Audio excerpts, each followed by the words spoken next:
Hello बच्चों, वंदना online classes में आप सभी का हार्दिक स्वागत है। और आज हम एक नया चैप्टर लेके आए हैं, सरल रेखा में गति। स्टार्ट करते हैं चैप्टर नंबर 3, सरल रेखा में गति।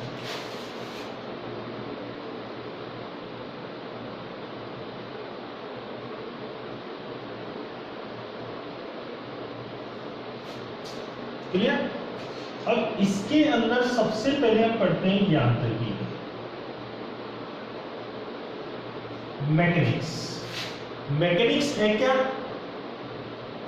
भौतिकी की वह शाखा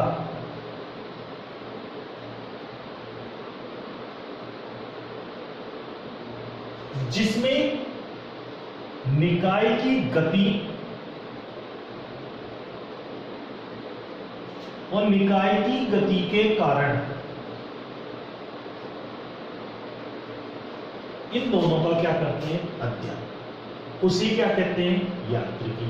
पहला है यांत्रिकी का पहला पार्ट हम लेते हैं स्थितिकी, स्टैटिक्स।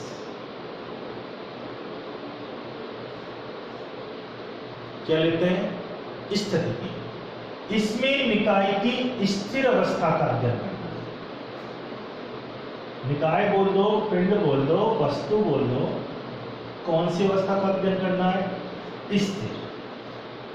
यानी यांत्रिकी की वह शाखा जिसमें निकाय की स्थिर अवस्था का अध्ययन किया जाता है उसे स्थिति कहते हैं। दूसरा होता है गतिकी, डायनेमिक्स। कौन सा होता है? डायनेमिक्स। इसमें कौन सी अवस्था का अध्ययन किया जाता है? गतिशील अवस्था का। साथ ही साथ इसमें गतिशील अवस्था का अध्ययन तो किया जाता है एवं उसके कारण भी हमको क्या होते हैं? ज्ञान। यानी गतिकी क्या है? यांत्रिकी की वह शाखा जिसमें पिंड की गतिशील अवस्था का अध्ययन किया जाता है और इसमें हमको गति के कारण का क्या चलता है? पता होता है। तीसरा होता है एक शुद्ध गतिकी, काइनेमेटिक्स। इसमें हमको गति का अध्ययन करना है लेकिन उस गति के कारण का हमको क्या होता है? पता नहीं होता है। इसमें गति का तो अध्ययन करना है लेकिन गति के जो कारण है उनका क्या नहीं होता? पता नहीं होता। उसे कहते हैं शुद्ध गति। गति के कारणों का पता है तब उसे क्या बोलोगे? गति की। गति का अध्ययन करना है लेकिन कारण का पता नहीं है, उसे हम बोलते हैं शुद्ध गति। ये तो हो गई इसकी ब्रांच। क्लियर है? चलो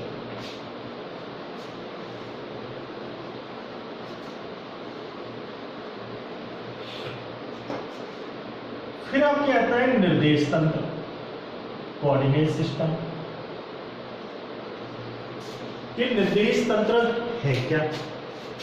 किसी निकाय की अवस्था को, किसी निकाय की स्थिति को व्यक्त करने के लिए जिस निकाय की आवश्यकता होती है उसे हम क्या कहते हैं?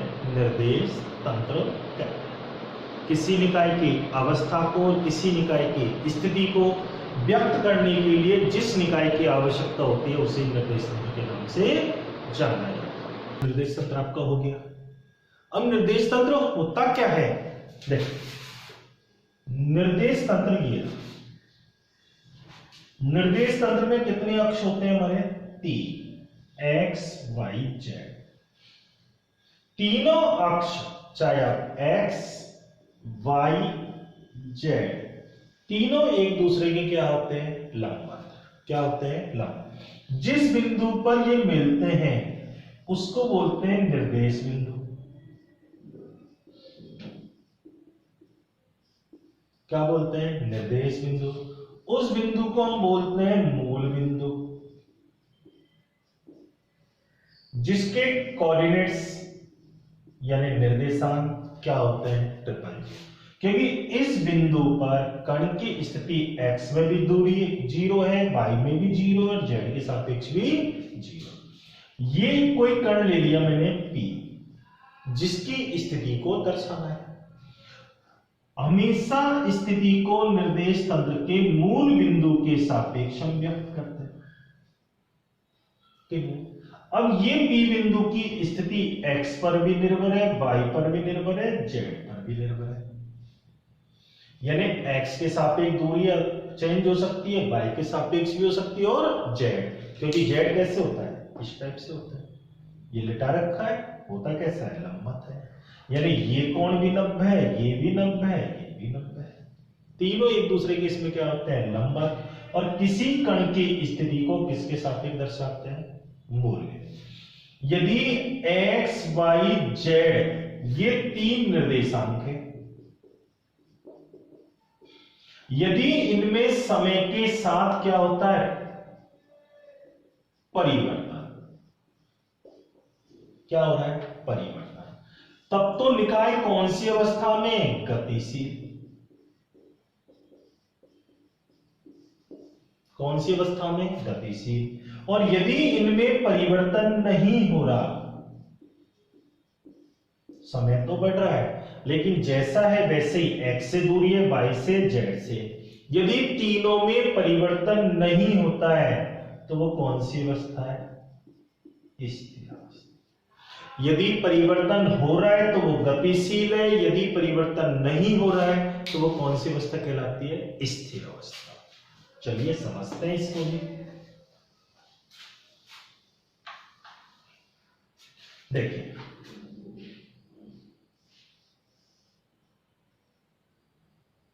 ये आपकी ट्रेन,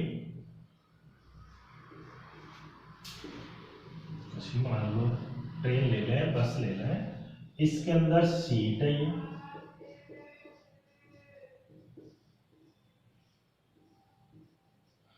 इन पर क्या है, चुन्नू मुन्नू बैठे हुए हैं, क्लियर है।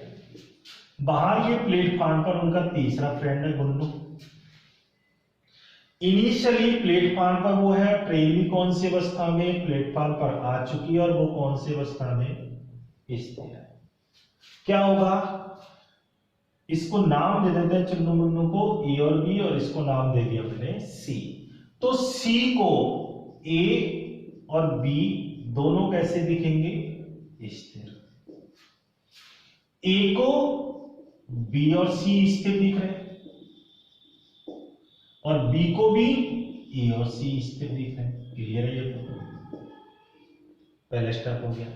अब ट्रेन कौन सी अवस्था में आ गई, चल रही है।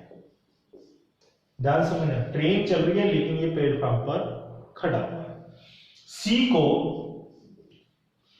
ए और बी दोनों कैसे दिखेंगे, चलते हुए, दूर जाते हुए। ए को सी तो दूर जाते हुए दिखेगा, यानी सी को कैसा दिखेगा, चलता हुआ, यानी कौन सी अवस्था में, गतिशील। लेकिन ए को बी कौन सी अवस्था में दिखेगा, स्थिर में। इसी प्रकार बी को ए तो कौन सी अवस्था में दिखेगा, स्थिर में, लेकिन सी कौन सी अवस्था में दिख रहा है, गतिशील। कैसे, ए और बी क्या, ए की बी के सापेक्ष पोजीशन या बी की ए के सापेक्ष पोजीशन में कोई चेंज हो रहा है, कोई चेंज नहीं हो रहा। कैसे है, अगर 1 मीटर है तो क्या है, 1 मीटर है, 5 मीटर है तो क्या है, 5 मीटर है, यानी कौन सी अवस्था दिखाई देगी, वो स्थिर अवस्था। लेकिन इस सी के सापेक्ष उनकी पोजीशन कंटिन्यूअसली क्या हो रही है, चेंज हो रही है। तो सी को ये दोनों चलते हुए दिखाई दे रहे हैं और इन दोनों को ये सी भी चलता हुआ दिखाई, यानी हम कह सकते हैं एक ही स्थिति में वस्तु स्थिर भी दिखाई देती है तो वस्तु गतिशील भी दिखाई देती है। मैं ट्रेन में बैठा हूं, ट्रेन लगातार चल रही है, तो मेरे साथी जो बगल में बैठे हैं वो तो मेरे को स्थिर दिखेंगे, लेकिन पेड़ पौधे क्या दिखेंगे, चलते हुए। और नॉर्मली हम देखते हैं वो हमेशा कैसे होते हैं, स्थिर। क्लियर है। तो यदि निर्देश तंत्र के निर्देशांक समय के साथ नहीं बदलते तो वस्तु की स्थिति कैसी होगी, स्थिर। और यदि वो बदल रहे हैं तो वस्तु की स्थिति कैसी होगी, गतिशील। ओके, अगला पॉइंट है वस्तु की स्थिर अवस्था एवं गतिशील अवस्था। यदि वस्तु की स्थिति में समय के साथ निर्देश तंत्र के सापेक्ष कोई परिवर्तन नहीं होता, वस्तु की स्थिति में समय के साथ यानी समय बढ़ रहा है और निर्देश तंत्र के सापेक्ष उसकी स्थिति में कोई परिवर्तन नहीं होता, तो तो वो कौन सी अवस्था कहलाएगी? स्थिर। और समय के साथ निर्देश तंत्र के सापेक्ष स्थिति में क्या हो रहा है? परिवर्तन। तो वो कौन सी अवस्था है? गतिशील। कैसे? एक्स वाई जेड मूल कण की पोजीशन P है जिसका मूल बिंदु के सापेक्ष निर्देशांक एक्स वाई जेड है। यदि एक्स वाई जेड में समय के साथ नो चेंज, कोई परिवर्तन नहीं है, तब ये कौन सी अवस्था है? स्थिर। लेकिन इनिशियल कंडीशन से वो ए से कहां, पी से कहां गया? क्यू। और इसके कोऑर्डिनेट्स हो गए X dash Y Z Z dash. यानी एक्स से कौन सी पोजीशन होगी? एक्स डैश, वाई से वाई डैश, जेड से जेड डैश। यानी ये पोजीशन में क्या आ रहा है? उसका चेंज आ रहा है। तो यह कौन सी अवस्था कहलाएगी? इसकी गतिशील।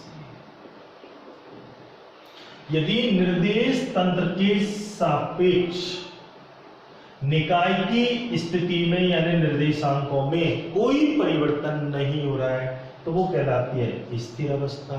यदि निर्देशांकों में परिवर्तन हो रहा है तो वो कौन सी अवस्था कहलाती है? गतिशील अवस्था। क्लियर? अगला पॉइंट है हमारा बिंदु वस्तु या कण किसे कहते हैं? जब वस्तु का आकार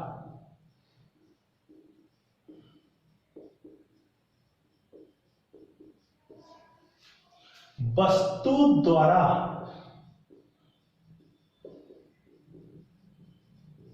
तय की गई दूरी की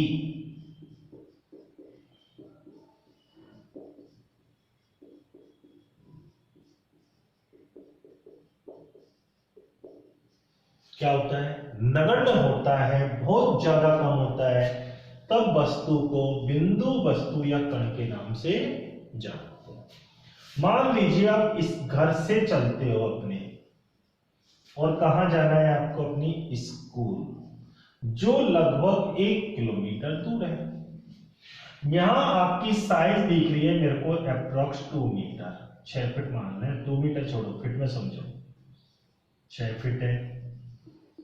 यहां जब मैं आपको देख रहा हूं, अब घर से जब आप कहां पहुंच गए? स्कूल। और यदि मैं यहां से 1 किलोमीटर दूर यदि आप दिखोगे तो मेरे को कैसा दिखोगे? एक बिंदु के रूप में, या दिखाई नहीं दोगे।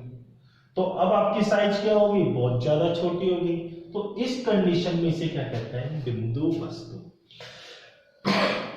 जब वस्तु का आकार उसके द्वारा तय की गई दूरी, आकार केवल कितना फीट था? 6 फीट। उसके द्वारा तय की गई दूरी कितनी है? लगभग 1 किलोमीटर। इसकी तुलना में क्या है? 10 से ज्यादा कम है, तो वस्तु को बिंदु वस्तु के नाम से जाना जाता है। आ गया? चलो